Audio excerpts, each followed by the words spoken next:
الراجل اللي كيعاود لنا قصو كيقول بلي عمرني ما تخيلت غيجي واحد النهار وغنعاود لكم فيه على ولدي كيفاش تبدل قدام عيني، كيفاش ولا كيشوف شي حوايج اللي ما كيتشافوش وكيهضر بشي هضره اللي ما يقدرش الدري الصغير حتى يستوعبها. وعمرني ما تخيلت بلي حياتي غادي تقلب فيها على علاها بسبب واحد السحار اللي كان كيتعامل مع اخطر انواع الجن. والسبب علاش هادشي كامل وقع غتعرفوه في القصه. فكيف العاده انا غنبدل السميات ديال الناس اللي تذكروا في القصه، ولكن داكشي اللي وقع غيبقى بالضبط كما هو. فبلا ما نطول عليكم بزاف ندخلوا في القصه، ولكن قبل ما ندخلوا في القصه بغيت نبارك لكم رمضان ونقول لكم الله يدخل علينا بالصحه والسلامه باش ما تمنينا وكل واحد فينا يحقق اهداف ديالو ويوصل داكشي اللي باغي بفضل الله. وبغيت نشكر بزاف الناس اللي كيخليو لي كومونتيرات زوينين، واخا راكم مازال قلال ولكن كنشكركم بزاف. والله الا دوك الكومونتيرات كيعناو ليا بزاف وكيحفزوني نزيد نطور كونتنت اكثر. وتا الناس الجداد اللي كيشوفوني اول مره مرحبا بكم، الدار داركم ونتمنى نكون خفيف عليكم. فبلا ما نطول عليكم بزاف ندخلوا في القصه.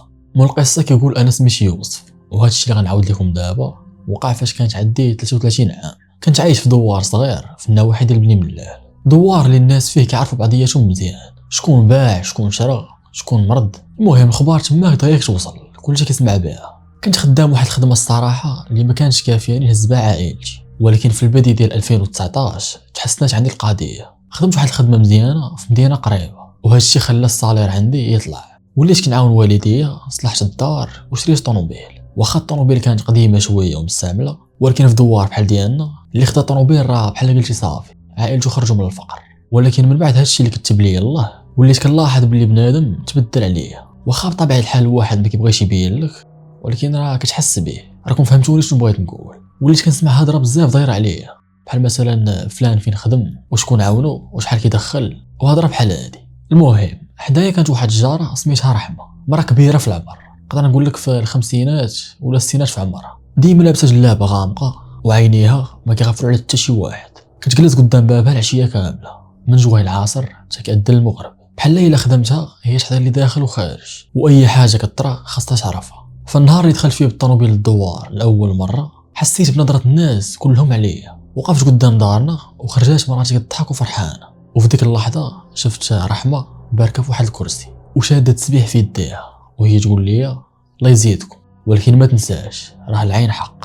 طريقه باش قالتها حسيت بها ما كانتش دعوه ديال الخير، حيت قبل ما تقول العين حق بقات ساكته بواحد الطريقه غريبه بحال كتلمح لشي حاجه اللي ما قدرتش نفهمها شنو هي.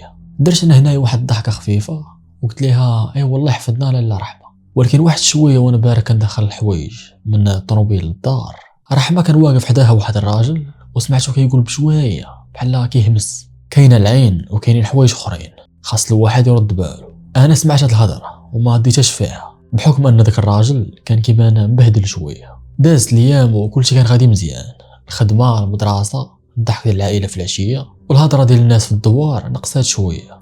جا داك النهار اللي غيبدا يتبدل فيه كلشي. انا والمراه عندي كان رازقنا الله بواحد الوليد واللي سميتو سعد. انتم ركزوا معايا دابا شويه. سعد تزاد في 2013، يعني في عام 2019 كانت عنده 6 سنين، ولكن في 2020 فاش ولات عنده 7 سنين تماك بديت كنلاحظ شي حوايج غراب كيوقعوا. دابا نورمالمون عرفنا بلي في 2019 ما وقعش فيها حتى شي حاجه، كلشي كان بخير وكلشي كان غادي مزيان. تداز عام كامله عاد باش الاحداث بداو كيوقعوا. ولدي سعد كان دري هادي وعز عليه بزاف يرسم، وبحالو بحال الدراري الصغار الاخرين كان حتى هو كيخاف من الظلام شويه، يعني عادي ماشي شي حاجه. ولكن في واحد الليله مع 3 ديال الصباح سمعت واحد الصوت جاي من الكوري. نط من بلاصتي ومشيت نشوف شنو كاين تماك. حليت الباب وانا نلقى سعد واقف وحفيان وعينيه محلولين بزاف ومركز في شي حاجه جهتي. كان كيشوف فيا ولكن ما مركزش معايا، كان بحال قلتي كيشوف من وسط مني. قلت ليه سعد اش كدير هنا؟ ما جاوبني بتا شي كلمه وتا من عينيه ما رمشهمش، غير دار بحال هكا وتما غادي خارج من الكوري وكان غادي حفيان كيدوز في الارض والحجر وما كيحس بتا شي حاجه. مشى حل الباب الصغير ديال الجردر اللي حدا الدار، والحاجه اللي في شكل هو انه كان عارف بالضبط السارود ديال الباب فين كاين بلا ما تيقلب. خرج بحال هكا للجرده الصغيره ومشى لواحد القنيشه اللي كنحطوا فيها الشياطه ديال الزرع، واحد البلاصه فيها التراب ونقدروا نقولوا خاويه شويه. مشى ريح تماك وهز حجر في يديه وبدا كيضرب في الارض بحال كاينه شي اشاره عنده تماك خاصو يستجيب ليها. كان كيضرب ومركز ماشي زعما كيضحك ولا كيلعب. انا كنت بارك كنشوف فيه وكنقول مع راسي اش كيدير هذا هنايا وعلاش كيضرب تماك بالضبط. عرفت شو كنشوف داك المنظر وحسيت بالتبوريشه في لحمي. مشيت لعندو دغيا وخليت صوتي هادي وقلت ليه سعد اش كدير ولدي؟ الدري ما كانش كيتفاعل معايا نهائيا. شديتو بحال هكا من كتفو باش يفيق وكتفو كان بارد بزاف بحال الليل كامل وهو خارج برا. قلت ليه ياك ما تحس براسك مريض ولا ياك ما كتحلم؟ وهنا طرات واحد الحاجه اللي ما بغاش تحيد ليا من راسي لهاد النهار هذا. سعد هز راسو بشويه ولكن ما بداش كيشوف فيا، بدا كيشوف شي حاجه ورايا. هو يقول بصوت غليظ ماشي بصوت شي دري صغير. قال خليه راه هنا ردوه. انا هنا رجليا ما بقيتش قادر نبقى واقف عليه، تجمدت في بلاصتي بكثره الخلعه. وفي ديك اللحظه بانت لي مرتي جايه كتجري وكتقول اش واقع. تخيلوا داك الصوت كان غليظ وكخلع لدرجه انه فايقه من الناس. بديت كنشوف فيها وكنقول ما عرفتش، ولكن هاد الشيء راه ماشي طبيعي. هزينا الدري باش ندخلو للدار لداخل وكان ثقيل واحد الدراجه راه ما يمكنش، بحال فيه التريبل ديال الحجم ديالو الاصلي. رجعناه وحطيناه لبلاصتو ولاحظت بلي فاش دخل الدار بدا كيتهدن شويه. بدينا كنقولوا ليه راك غير حلمتي بشي حاجه خايبه، وبقينا باركين معاه تماك كنقراو عليه القران حتى قدر يغمض عينيه وينعس. ولكن فاش نعس بقيت كنشوف مرتي وكنشوف فيه وحسيت بلي هذه غتكون البدايه ديال اكفس حاجه غطر عليا في حياتي. ديك الليله باقي نعقل ما نعسش كاع مزيان، بقيت غير متكي كنفكر وبقيت كنحاول نقنع راسي بلي بصح غتكون غير شي حلمه خايبه حلمها ولا شي حاجه بحال هكا. ولكن غد ليه اكتشفت بلي ما كانتش حلمه خايبه، كان شي حاجه كفس بزاف. داك النهار في الصباح مشيت للخدمه وداز كلشي مزيان، كلشي كان عادي. رجعت العشيه تعشيت مع الدار ومشيت تكيت باش نعس. ولكن مع ديك 3 ديال الليل عاوتاني سمعت نفس الصوت اللي سمعت البارح.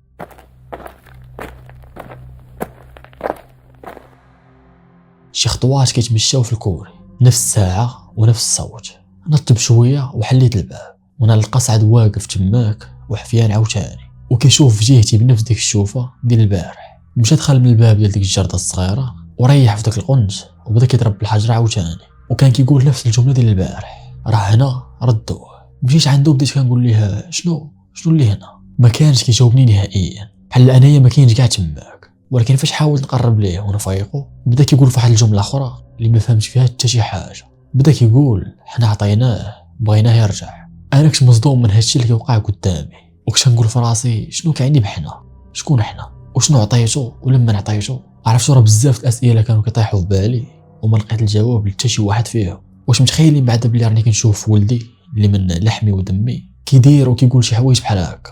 حطوا راسكم في بلاصتي وتخيلوا هذا المنظر اللي انا كنشوف فيه دابا 3 ديال الليل في الدوار مع دري صغير كيدوب واحد الصوت غليظ. واش انا كنحلم ولا هادشي بصح كيوقع؟ من بعد شي ايام ما بقاش يوقع هادشي غير بالليل. سعد ولا كيهرب من الضوء ديال الصباح وكيقول لنا راه الضوء كيحرقني بقاو تسدوا الخوام. كيمشي يتخبى في القند ديال الصالون والا حلينا عليه الخاميه كيبدا يقول لنا لا سدوها راهم كيشوفوني. كنمشي عنده كنحاول زعما نضحك معاه ونسولو غير بالفن. كنقول ليه كيشوفوك شكون هادو؟ ما كانش كيبغي يجاوبني، كان ديما كيتهرب من الجواب وما يمكنش لي عاوتاني نزيرو ونبدا نسول فيه بزز. كنت باغي نخليه على خاطرو حتى نعرف شنو عنده. بحال مثلا واحد المره من المرات دخلت للصالون على غفله وهو يبان ليا كيهضر غير بوحدو، كان مدور وجهه لجهه واحد الكرسي خاوي وكيسول. كيبقى يسول وكيسكت وكيعاود يسول بحال شي واحد كيجاوبو. في الاول كنت كنقول هادشي غادي للدراري الصغار عادي، زعما يبدا يتخيل شي صحاب جداد ولا شي حاجه بحال هكا. راكم عارفين الدراري الصغار كيهضروا حتى مع الالعاب ديالو، فما يمكنش تحكم على هادشي من المره الاولى. ولكن فاش شفت هادشي كيتعاود بزاف المرات مشيت عنده وقلت ليه سعد مع من كدوي. هنا قال لي واحد الجواب اللي حبس لي الدم في عروقي. قال لي كندوي مع اللي ساكن هنايا. في هاد اللحظه بالضبط وليت كنشك بزاف كيفاش ساكن هنا، واش ساكن هنا في الدار ولا في ديك البلاصه اللي كيحفر فيها، ولا الحاجه الاخر اللي ما بغيتش نفكر فيها ولكن منطقيه بزاف خصوصا مع هادشي كامل اللي كيوقع. ياك ما ساكن هنا كيعني بها ساكن فيه في ولدي. من هاد النهار بداو المشاكل عندنا في الدار. وليت انا كنتعصب بزاف على اقل حاجه كتلقاني كنغوت. ولكن من بعد كيتنادم معايا الحال حيت انا ما كنتش من هاد النوع. نقدر نقول لك انا هو اكثر واحد مكالمي تقدر تعرفو في حياتك وكاع الناس عارفين عليه هاد القضيه. مرتي حتى هي ولات كتفيق من الناس مخنوقه، كتقول لي كنفيق حاسه بشي حجره كبيره محطوطه ليا على صدري. ولدي سعد ولا كيتبدل قدام عيني، وجهه بدا كيضعف وعينيه ولاو كيغرقوا. يعني باختصار دارنا تقلبات سفها على علاها، ولينا عايشين فيها الرعب والاكتئاب. في واحد النهار كنت كنقي العتبه ديال الباب حيت كان كيدخل ليها التراب بزاف. المهم وانا بارك كنمسح لاحظت واحد الحاجه في شكل بان لي خيط كحل رقيق وباش نشرح لكم اكثر، الباب عندنا لتحت فيه واحد الشقه صغيره، جات في القنيشه كاع ديال الباب، فداك الخيط الكحل ما خشيش ماك، بحال شي واحد خاشي بموس ولا بشي عود رقيق ومغطي بشويه ديال التراب باش زعما ما يبانش. يعني ما كانش غير مليوح، كان بحال قلتي شي واحد بالعاني غارسو تماك. قربت ليه وحاولت نجرب بصباعي، ولكن كان مزير من الداخل، صعيب باش يتجبد. بقيت معاه تخرج داك الخيط كامل، حيدته بحال هكا ولحته. ولكن فاش دخلت للدار وبديت كنغسل في يديا، بقات واحد الريحه غريبه في صباعي. الريحه ما كانتش ديال التراب ولا ديال البلاستيك، كانت بحال الريحه ديال شي شمع محروق ومخلط بشي ريحه خانزه كتبقى لاصقه لك في نيفك. بقيت كنغسل صباعي وكنشم فيهم، ولكن والو، الريحه ما بغاش تحيد. بديت كنقول او شنو هو هادشي، علاش ما باغيش يتحيد؟ داكشي كان في شكل الصراحه. في ديك الليله وفي وسط الثقيل، سعد فاق ومشى لجهه الباب بلا ما يعيط ولا يبكي. مشى ساكت، وقف قدام العتبه، هبط راسو شويه وبدا كيشم في شي ريحه، بحال قلتي كيشم في نفس ديك الريحه اللي لصقات لي في صباعي. ومن بعد قال بواحد الصوت اللي كنا سمعتيه، كنت جمدتي في بلاصتك بكثره الخلعه. قال راه حطوه، راه دخل من الباب. انا هنايا بقيت غير مصدوم وكنشوف، وقلت في خاطري كيفاش عرف وشنو اللي دخل بالضبط. انا صافي من ديك الليله ما بقيتش قادر نعيش في هذا الرعب بلا ما نفهمش واقع. مشيت لديك القنيشه اللي كان كيمشي لها سعد في الاول في الجرده، وبديت كنحفر. وانا كنحفر بديت كنضرب في شي حاجه قاصحه. حيدت التراب بيديا وبانت لي واحد الميكه صغيره مسدوده مزيان ومربوطه بخيط كحل. مرتي كانت حدايا وكانت كلها كترعد، وقالت لي ما تحلهاش هنايا، ولكن انايا بلا ما نشرح حليتها. وداكشي اللي شفنا ما تمناش الاعدى واحد عندك. في الداخل ديال ديك الميكا كانوا 3 ديال الحوايج: مونيكا صغيره مربوطه بخيوط كحلين من الايدين والعنق، ورقه مطويه مكتوبه فيها السميه ديال مرتي كامله والنهار فاش تزادت، وواحد شويه ديال الشعر مخلط بالدم. سعد كان ورانا كيطول على الميكا وكيبتسم بواحد الابتسامه اللي عمرني شفتها عند شي دري صغير، وهو يقول يا قلت لكم راه هنا. من بعد هادشي كلشي بدا كيوضح ليا في عقلي. نهار كنت كنسمع فلان ولا عنده، فلان شرا، فلان دار، وكاع ديك الهضره اللي كانت كتقال عليا، حيت صافي داز عام على هادشي انا نسيت. ولكن تاكدت بلي كاينين الناس اللي ما كيقدهمش غير الحسد، كيدوزوا المرحله اللي من بعد، المرحله ديال يقطعوا ايديهم من رحمه الله ويتعاملوا مع الجن. مشيت للسوق اللي كدار في السيمانه كنقلب على شكون كيدير هادشي، ولكن بلا ما نعيق بغيت نعرف شكون هذا اللي كيجيو عندو الناس باش يقضي ليهم داكشي اللي باغيين. بديت كندير راسي كنشري في حوايج ديال الدراري الصغار، ومره فاش كيبان لي شي واحد اللي يقدر يكون عارف شي حاجه كنمشي نسولو. ولكن المشكله والو، اللي كندوي معاه ما كيكون عارف حتى شي حاجه. بقيت شحال وانا كنقلب حتى الجهد ديالي تقاضى. مشيت ريحت في واحد البلاصه وبديت كنشرب في الماء. وانا كنشرب في الماء بان لي واحد الراجل كبير في العمر جالس بوحدو حتى واحد الحيط، جالس وكيشرب في اتاي.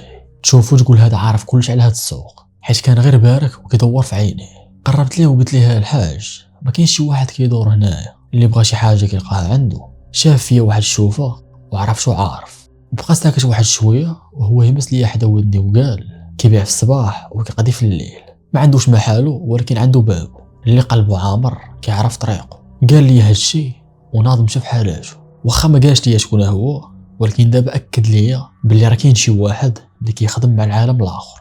رجعت للدار ووليت انا كنلاحظ شي حوايج اللي ما كنتش كنرد لهم البال قبل.